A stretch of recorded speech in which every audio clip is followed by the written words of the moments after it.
Des spoilers vous attendent pour Sonic the Hedgehog 3, ce film introduit Shadow, le pivot central du programme secret du gouvernement, Projet Shadow. Mais comment l'origine de Shadow se compare-t-elle à celle du jeu? Sonic 3 change beaucoup de choses sur l'histoire de Shadow, mais en préserve aussi les thèmes principaux. Tu avais raison sur un point. Ça se termine maintenant. Dans Sonic the Hedgehog 3, Shadow est un extraterrestre, tout comme les 3 membres de l'équipe Sonic. Mais dans le jeu vidéo de plateforme de Sega de 2005, Shadow the Hedgehog, il a en fait été créé par Gerald Robotnik. D'ailleurs, Gerald a initialement créé Shadow à bord de l'Arche, une colonie spatiale militaire, pas sur Terre. Pourtant, tout comme dans le film, Gerald a lancé le projet Shadow pour le gouvernement, qui a chargé le scientifique renommé de découvrir le secret de la vie éternelle. Cependant, la véritable raison pour laquelle Gerald a poursuivi ce travail dans le jeu vidéo était de sauver sa petite fille Maria, qui mourait d'une maladie.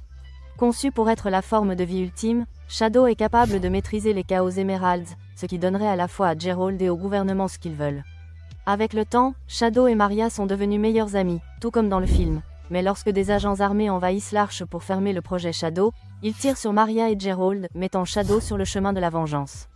Sonic 3 s'écarte notablement de cela en gardant Gerald en vie. Mais tout comme dans le jeu vidéo, Gerald lave aussi le cerveau de Shadow pour le rendre maléfique avant de mourir. Ainsi, bien que Sonic 3 prenne quelques libertés en termes d'histoire d'origine de Shadow, le film ne s'écarte pas vraiment de l'essence du personnage original. Pas tant que ça. Bien que Maria ne soit pas abattue dans Sonic the Hedgehog 3, elle meurt comme dans le jeu, et donne également à Gerald et Shadow leur motivation. Et bien que Sonic 3 transforme le Shadow bio-ingénierie en extraterrestre.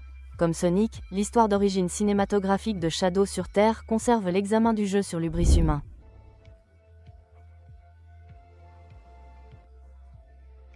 Sans surprise, le réalisateur de Sonic 1, 2 et 3, Jeff Fowler, travaillait pour Blur Studio à l'époque où il produisait des cinématiques pour le jeu vidéo Sonic 2006 et Shadow the Hedgehog. Et c'est probablement pourquoi Sonic 3 a si bien adapté l'histoire de Shadow.